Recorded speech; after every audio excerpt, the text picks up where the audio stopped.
வந்திருக்கின்ற கலைத்துறை வித்தகர்களுக்கும் இந்த இசை நடன பள்ளியை இன்று ஆரம்பிக்க காரணமாக இருக்கின்ற ஃபாதர் அவர்களுக்கும் எல்லாவற்றுக்கும் துணையாக இருக்கின்ற எங்களுக்கெல்லாம் நிறைவேறத்தில் ஒரு ஆசானாக இருக்கின்ற எடிட்டர் சார் அவர்களுக்கும் உங்கள் எல்லோருக்கும் என்னுடைய வணக்கத்தை சொல்லி,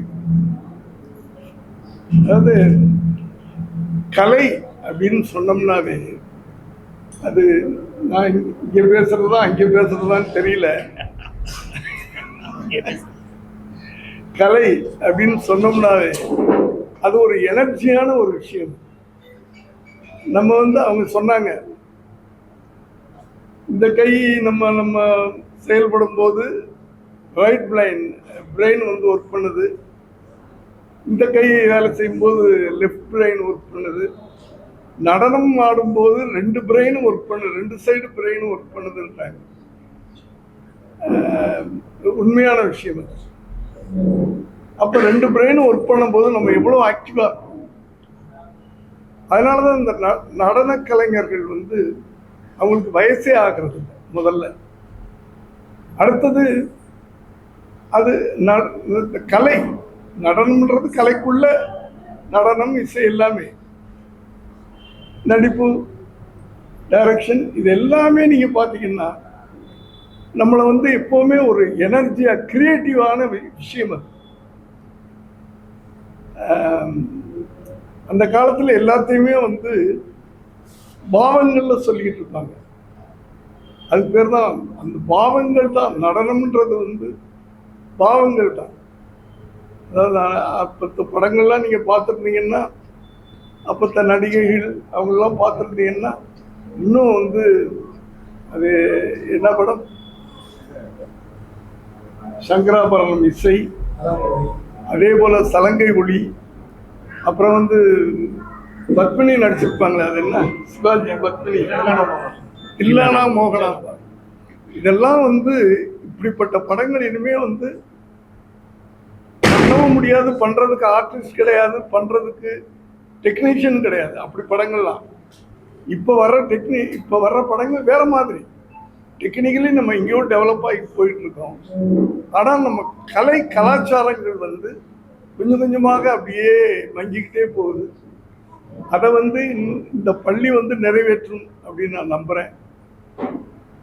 ஏன்னா அந்த இசை அப்படின்னு சொல்லும்போது என்னுடைய அனுபவம், என்னுடைய எக்ஸ்பீரியன்ஸ், அதாவது என் மனைவி கேள்விப்பட்டிருப்பீங்க, அவங்க 12 வயசுலேயே பாட ஆரம்பித்தாங்க. இப்போ இங்கே இருக்கிற அத்தனை கலைஞர்கள் பார்த்தீங்கன்னா, இளையராஜா அந்த காலத்துலேருந்து, இளையராஜா ஒரு பேரை சொல்லாத நாளே இருக்காரு. சதா சதா சதானே சதான்னு சதா கூப்பிட்டுட்டே இருப்பேன். இவங்களெல்லாம் அவர் கூப்பிடாத நாளே இருக்காது. ஏன்னா நான் அசிஸ்டன்ட் டைரக்டரா அந்த 70களில் இருந்ததுனால நான் அப்போ இருந்து எனக்கு தெரியும். எதுக்கு சொல்ல வந்தேன்னா, என் மனைவி நான் கல்யாணம் பண்ணுறதுக்கு முன்னாடியே மியூசிக் காலேஜில் படிச்சுக்கிட்டு இருந்தாங்க.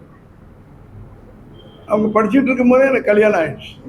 லவ் பண்ணி கல்யாணம் பண்ணிக்கிட்டு.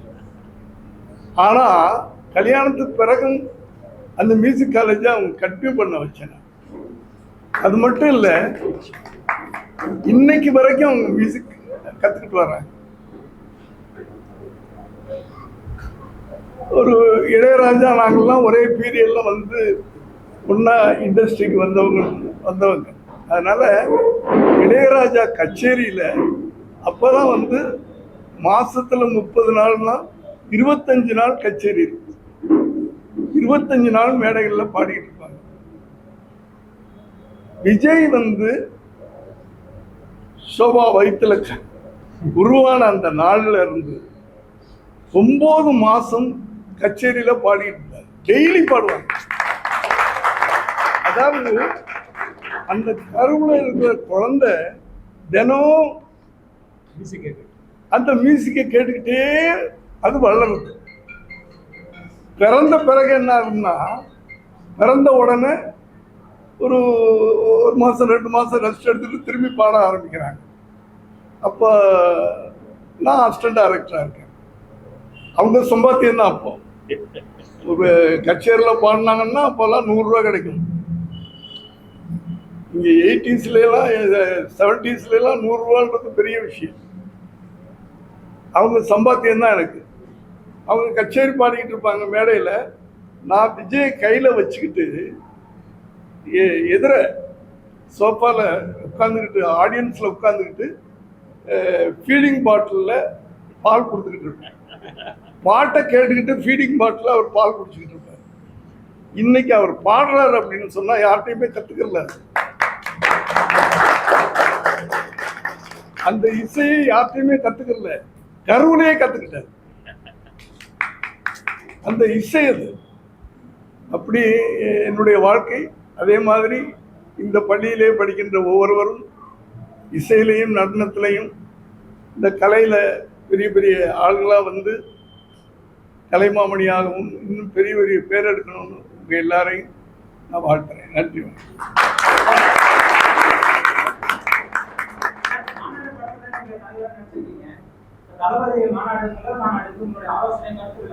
இங்கே வந்து கலையை சம்பந்தப்பட்டமா நம்ம வந்திருக்கிறோம். கலை சம்பந்தமா ஒரு விஷயம் ஆரம்பிக்கிறோம்.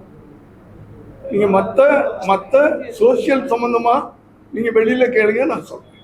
ஓகே, தப்பா எடுத்துக்க. ஓகே, இங்க இந்த பள்ளி சம்பந்தமா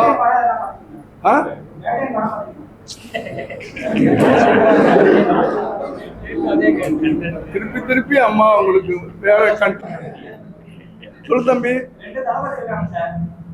2 தளபதி திட்டம் சொல்றீங்களா?